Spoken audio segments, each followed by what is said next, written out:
प्रेम से बोलिए गुरु भगवान की जय। देवियों एवं सज्जनों, फिर अगले भाग में उपस्थित हूँ। तो इस तरह से मच्छिंद्र नाथ दत्तात्रेय जी से ज्ञान प्राप्त करके एक सिद्ध योगी बन गए, बहुत शक्तिशाली हो गए। तो अपना भिक्षाटन करके अपना जीवन यापन कर रहे थे और उनके पीछे शिष्य लोग लगने लगे। शिष्य लोग जो था गुरु के साथ अपना रहते थे। आई लोग सब लोगों को एकत्रित करने लगे, जो भी इधर उधर भटके हुए थे, जो संत संप्रदाय में बहुत से मतांतर थे, सबको एकाग्र करने लगे, सबको एक करने लगे। आई लोग एक ईश्वर की आराधना और एक ईश्वर के भक्ति पर बल देने लगे। और अलख निरंजन उनका मंत्र था, कहीं भी जाते थे तो अलख निरंजन करते थे। और वो अपना भिक्षाटन करके अपने योग साधना के बल पर अपना शक्ति के प्रदर्शित करते हुए और अपने नाथ संप्रदाय को संगठित करके मजबूती से आगे बढ़ाने लगे। अनेक शिष्य उनके होने लगे। उनके शक्ति के चमत्कार को देखते हुए लोग उनके भक्त बनने लगे। तो एक बार भिक्षाटन में जा रहे थे, भिक्षाटन में तो उसी क्रम में एक जगह पर गए जहाँ एक सरस्वती नाम की महिला थी। तो उसके दरवाजे पर ही जब गए और अलख निरंजन का आवाज दिए तो महिला घर से बाहर आई। तो मच्छिंद्र नाथ कहे दी माता भिक्षा दो, हम तो सन्यासी हैं, हम लोगों को तो भिक्षा मांगना धर्म है, तो जो तुमको बन पड़े वो दो। तो महिला घर में गई और वहाँ से अपना जो हुआ लेकर के बाहर आई तो उसका चेहरा बहुत दुखी था और उसके चेहरा पर एक चिंता का छटा था। तो मच्छिंद्र नाथ देखे तो पूछे थे तुम्हारे दुख का कारण क्या है, तुम बहुत दुखी लग रही हो। तो महिला अपना बात बताई कि बाबा हमको कोई संतान नहीं है, इसलिए लोग बहुत अगल बगल में माने हमारा शिकायत करते हैं, उपहास करते रहते हैं, जिससे हम बहुत दुखी हैं। और शादी के बहुत दिन हो गए लेकिन आज तक कोई संतान उत्पन्न नहीं हुआ। तो मच्छिंद्र नाथ अपने झोली से सिद्ध भाभूत निकाले और उस महिला के हाथ में दे दिए और कहें कि यह सिद्ध भाभूत है, इसमें इतना शक्ति है कि तुम इसको खा जाना और इसके खाने के बाद जो है तुमको एक दिव्य बालक जन्म लेगा, वो साक्षात भगवान भोलेनाथ का प्रसाद होगा और वो बहुत बड़ा शक्तिशाली और बहुत बड़ा ज्ञानी होगा और बहुत दिनों तक जो है इस संसार में लोगों का मार्गदर्शन करते रहेगा और अजर अमर होगा। वो एक दिव्य बालक इस भभूत से पैदा होगा। इस भभूत को तुम रख लो और इसको ग्रहण कर लेना, फिर 12 साल के बाद आएंगे तो हम तुम्हारे बच्चे से मिलेंगे। और वो भभूत दे करके इतना कह के मच्छिंद्र नाथ वहाँ से चल दिए। तो संत थे अपना चल दिए। मच्छिंद्र नाथ अपना फिर तीर्थाटन में भटकने लगे और वो अपना महिला अपने घर में चली गई। तो जब महिला उस भभूत के बारे में अपने घर परिवार में इधर अड़ोस पड़ोस में बताई कि एक संत आए हैं तो एक भभूत दे के गए हैं, वो कहें जिस भभूत के ग्रहण करने से तुमको एक दिव्य बालक का जन्म होगा। तो समाज में लोग इधर उधर का बात सुने तो उसको कुछ लोग भड़काने लगे, जिस संत के बात में नहीं पढ़ना चाहिए, साधु महात्मा झूठ बोलता है, बहुत सा उस सब का कृत्य है। वो घर में महिलाओं को एकांत पाकर भभूत दे के उसको बेहोश कर देता है, घर के सारे सामान लूटते हैं, उसके साथ इज्जत प्रतिष्ठा के साथ खिलवाड़ करते हैं। इसलिए उस संत के बात पर भरोसा नहीं करना चाहिए। चलते फिरते साधु महात्मा का कोई भरोसा नहीं है, इसलिए उस भभूत को तुम मत खाओ, नहीं तो कुछ हो जाएगा, उससे अच्छा है उसको फेंक दो।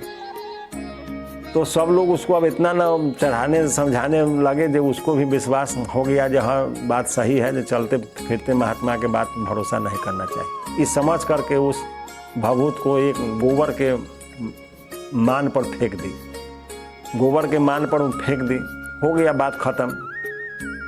उसके बाद सब अपना अपना काम में लगा हुआ था।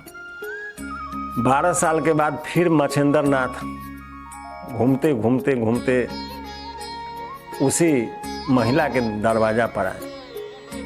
फिर अलख निरंजन का आवाज़ लगाए तो महिला घर से बाहर आई तो महिला जब मच्छिंद्र नाथ को देखी तो पहचान गई कि तो वही संत हैं जो आए थे, हमको भभूत दे के गए थे। तो मच्छिंद्र नाथ कहे कि माता तुम्हारा बालक कहाँ है, बालक से हमको भेंट कराओ, हम तुम्हारे बालक को ही देखने के लिए आए हैं। तो महिला कही हमारे पास तो कोई बालक ही नहीं है, तो हम बालक आपको दिखाए कहाँ से।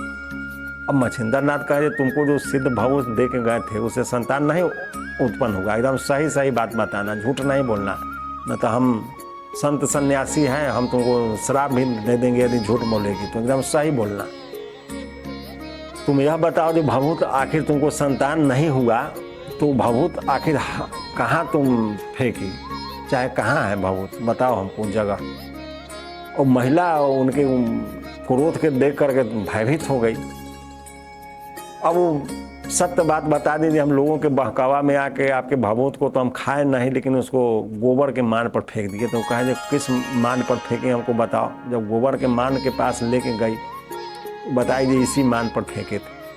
अब गोबर के मान पर फेंकी थी 12 साल पहले, उस पर और गोबर का ढेर हो चुका था बहुत बड़ा। तो जब वहाँ गए तो बाहर से आवाज दिए तो वो बालक जैसे गोबर के मान से बाहर आ गया। एक 12 साल का दिव्य बालक परम तेजस्वी उस गोबर के मान से बाहर निकल गया। तो गोबर के मान से जो बाहर निकला, इसलिए मच्छिंद्र नाथ जो थे उसका नाम गोरखनाथ रख दिए। गोबर से उसका उत्पत्ति था, इसलिए उसका नाम गोरखनाथ रख दिया। उस दिव्य बालक को लेके अपने साथ चलने लगे। तो महिला बहुत अर्जी विनती कीजिए, प्रभु हमसे भूल हो गया, हमारे अपराध को क्षमा कर दीजिए, हम आपके शक्ति को नहीं समझ सके, हम लोगों के बहकावा में आ गए। तो मच्छिंद्र नाथ कहे नहीं, तुमको जो समय मिला उसको तुम समाप्त कर दी, अब यह बालक तुम्हारे पास नहीं रह सकेगा और तुम अपने समय को खो दी, इसलिए अब छोड़ो ये सब बात, ये हमारा अब हम इसको लेके जाएंगे, या मेरा शिष्य होगा। और गोरखनाथ के लेकर मच्छिंद्र नाथ अपने साथ चले आए और उनको अपना दिव्य ज्ञान प्रदान किए। गोरखनाथ इतने बड़े तपस्वी हुए, अनेक प्रकार के सिद्धों, हठ योग, कुंडली जागरण, अनेक प्रकार के जितने तांत्रिक विद्या हुए, तंत्र मंत्र के पूरा जितना भी आविष्कार हुआ, सारे वेद मंत्रों को हिंदी में टूटी फूटी भाषा में उन्होंने प्रस्तुत कर दिया। और इतना शक्तिशाली और इतना सिद्ध हुए जो उनके बराबर के आज तक कोई संत नहीं हो पाया। और उन नाथ संप्रदाय को बहुत संगठित करके अब बहुत आगे तक लेके आए। जो इस संसार में जितना कुरीति था, इतना धर्म में आपस में लड़ाई चल रहा था, लोगों में, शिव में, वैष्णव में, जो शैव लोग होते थे वैष्णव लोगों से लड़ते थे, जो वैष्णव होते थे जो शिव के भक्त होते थे उनसे लड़ते थे, सबको उन्होंने संगठित करके एक जगह लाया और एक ईश्वर बात पर जोर दिया, ईश्वर एक है। और उस ईश्वर के प्रचार प्रसार में उनका बहुत योगदान रहा, उनके बहुत से भक्त हो गए, उनका भी कई देश में उनका नाम हुआ और बहुत बड़े संत हुए। और उनकी समाधि गोरखपुर में गोरखनाथ मंदिर में उज्जीवित समाधि ले लिए। हालांकि उनकी मृत्यु का राज जो है वो रहस्य ही है। और वो अपने समाधि के समय अपने शिष्य लोग को बताए थे कि हम हमेशा जिंदा हैं, कोई भी आदमी हमारा जो ध्यान करेगा, हमारा स्मरण करेगा, हमारा चिंतन करेगा, हम उसके पास आके उसका मार्गदर्शन करते रहेंगे। और इस तरह से गोरखनाथ का जन्म हुआ और उस संसार में प्रसिद्ध हुए। भगवान भोलेनाथ के अवतार उनको माना गया और अनेक प्रकार के सिद्धियों से परिपूर्ण। तो महापुरुष इस तरह से संसार में आते रहते हैं और संसार के भार को कम करते रहते हैं और संसार को एक सुसज्जित दिशा और दशा प्रदान करते हैं। लेकिन फिर महापुरुष लोग जब चले जाते हैं तो फिर कुरीतियाँ धीरे धीरे बढ़ने लगता है। तो ये संसार एक चक्र है, ये हमेशा चलते रहता है। इसमें सुख दुख ऊपर नीचे का खेल होते ही रहता है और संसार है, यहाँ कुछ भी अस्थाई नहीं है, सब कुछ गतिमान है, सब कुछ चलायमान है, सब कुछ चलते रहता है। इसलिए महापुरुषों की वाणी को समझते हुए उनके चिंतन, उनके विचारों को अपने मन में धारण करके और उस प्रभु के शरण की ओर बढ़ना चाहिए और उस महापुरुषों की सेवा करना चाहिए, उनका बताए हुए मार्ग पर चलना चाहिए, प्रभु का भजन करना चाहिए, तो उद्धार निश्चित हो जाता है। दूसरा कोई उद्धार का उपाय नहीं है। इसलिए राम नाम रटते रहिए और सारे काम करते रहिए। कुछ भी सोचने की और विचारने का ज़रूरत नहीं है।